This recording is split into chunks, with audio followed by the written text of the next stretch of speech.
Picture a room full of broken clay fragments, thousands of them, stacked in drawers that have not been opened in decades. Now imagine a machine sitting down with all of them at once, never getting tired, never forgetting a single symbol it has already seen, and slowly beginning to notice things that generations of human scholars, working piece by piece, simply could not see. That is the claim now circulating online, and it has pulled an old and controversial debate right back into the spotlight. According to reports spreading across social media and fringe history channels, an advanced AI system, said to be Grok, was used to cross-reference tens of thousands of Sumerian cuneiform fragments, and in doing so it surfaced patterns that some are calling the most unsettling reinterpretation of human origins in modern memory. Before we go further, it has to be said plainly, this is not confirmed academic research. No peer-reviewed paper has been published, no university has put its name behind these claims, and mainstream Assyriologists have not endorsed this story. What we are looking at is a piece of speculative, discussion-worthy content, built on real archaeological material but pushed into territory that blends ancient mythology, fringe theory, and modern imagination. With that firmly understood, let's walk through what people are actually claiming, because whether or not you believe a word of it, the story itself is fascinating. The tablets in question are real. They come from the ruins of ancient Mesopotamia, the land between the Tigris and Euphrates rivers, where cities like Uruk, Nippur, and Eridu once stood among the very first urban centers in human history. For more than 5,000 years, the Sumerians pressed wedge-shaped marks into wet clay using a reed stylus, creating the writing system we now call cuneiform. It is widely considered the oldest known system of writing on Earth. When archaeologists began excavating these sites in the 19th and 20th centuries, they uncovered staggering numbers of tablets. Some say more than 500,000 fragments exist in museum collections around the world, and only a fraction of them have ever been fully translated. Many are broken in half. Many are missing entire lines. Many were cataloged decades ago and simply left in storage because there were not enough trained cuneiform scholars in the world to get through the backlog. Reading this script requires years of specialized training, since the same wedge-shaped symbol can mean different things depending on context, era, and region, and a huge portion of the vocabulary still has no confirmed modern equivalent. This is the real, well-documented bottleneck that makes the AI claims so tempting to believe, because the problem it supposedly solves is a genuine one. The story goes that in the current wave of AI development, language models trained specifically on cuneiform corpora, alongside broader systems capable of pattern recognition across massive datasets, were set loose on this backlog.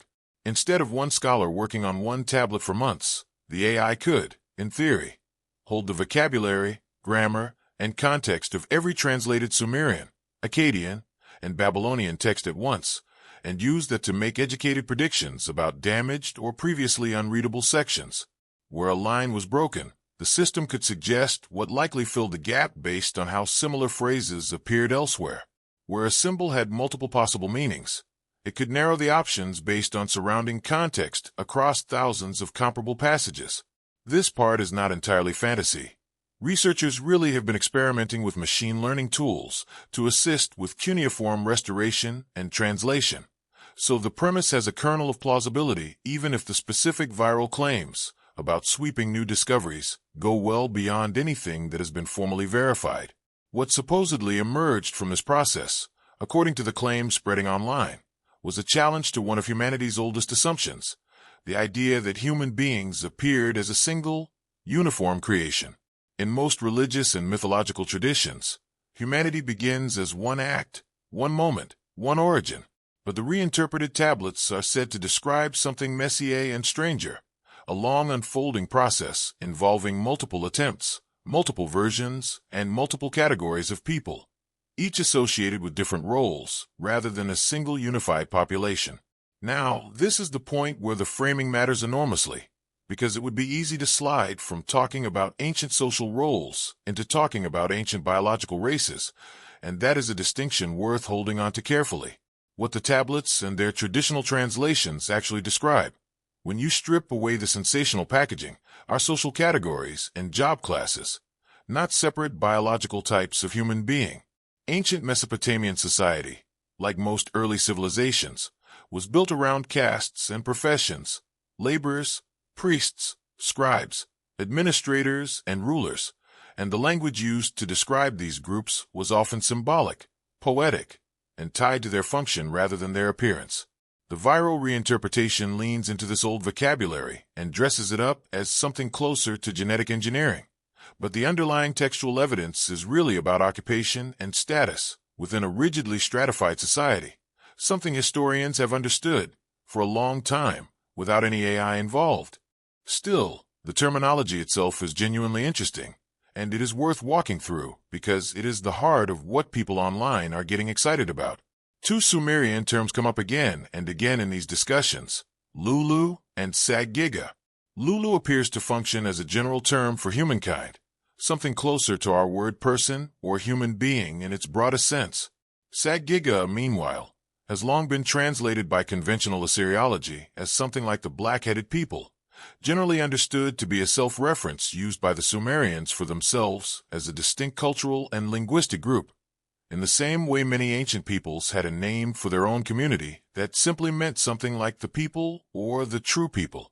In the viral retelling, this ordinary act of ancient self-identification gets reinterpreted as evidence of a designed underclass, workers whose eyes, in the poetic language of some texts, did not question, obedient, tireless, uncomplaining. It is true that some Sumerian literary works, particularly myths dealing with the creation of humanity, describe people as being formed specifically to relieve the gods of hard labor, to dig canals, farm the land, and build temples. This is a real and well-known theme in texts like the Archaeology epic, where humanity is created explicitly as a workforce. But turning that mythological framing into a claim about literal, physically distinct human subspecies is a leap the original texts do not support. It is an interpretive layer added by modern retellings looking for a dramatic hook. Then there's Eden, or Eden as it appears in the Sumerian language, referring to a flat, fertile plain, generally identified with the lowland region between the Tigris and Euphrates rivers. In the viral narrative, Eden becomes something closer to a testing ground, a place where fledgling groups of humans were assembled, evaluated, and either approved for permanent existence or discarded and reworked. Texts are cited describing failed attempts being swept away by rivers or scattered toward the mountains, never to be recorded again. It is an evocative image, and it borrows heavily from a genuine feature of Sumerian mythology, the recurring motif of the gods experimenting with creation before getting it right, most famously depicted in the Archaeology epic, where earlier attempts at making humans are described as flawed and requiring correction. What the viral version does is take that mythological motif of trial and error, which ancient audiences would have understood as a literary device explaining why the world is imperfect, and reframe it as something closer to a literal biological engineering program, complete with failed prototypes being eliminated. It is a compelling story, but it is worth being honest that this is creative extrapolation layered on top of poetic myth, not a newly uncovered factual record. The next figure to enter this retelling is Enki, the Sumerian god associated with wisdom, freshwater, and craftsmanship, one of the most prominent deities in the entire pantheon.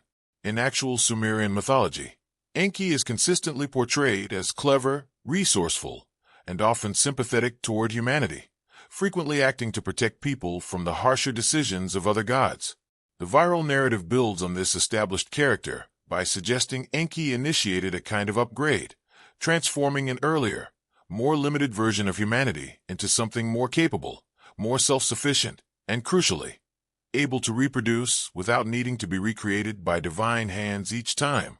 Modern retellers often reach for the language of genetic modification here, which admittedly makes for a gripping hook. But it is important to say clearly that no ancient text uses anything resembling that concept.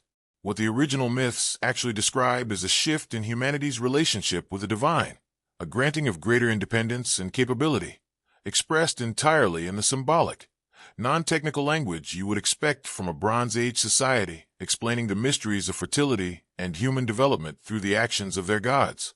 From this reworked mythology emerges Adapa, a genuinely fascinating figure from real Mesopotamian literature.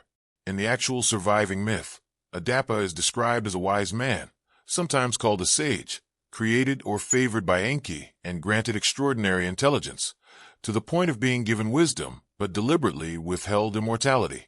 The core of his story, which long predates any modern retelling, involves Adapa being summoned before Anu, the sky god, and being offered food and drink that would have granted him eternal life.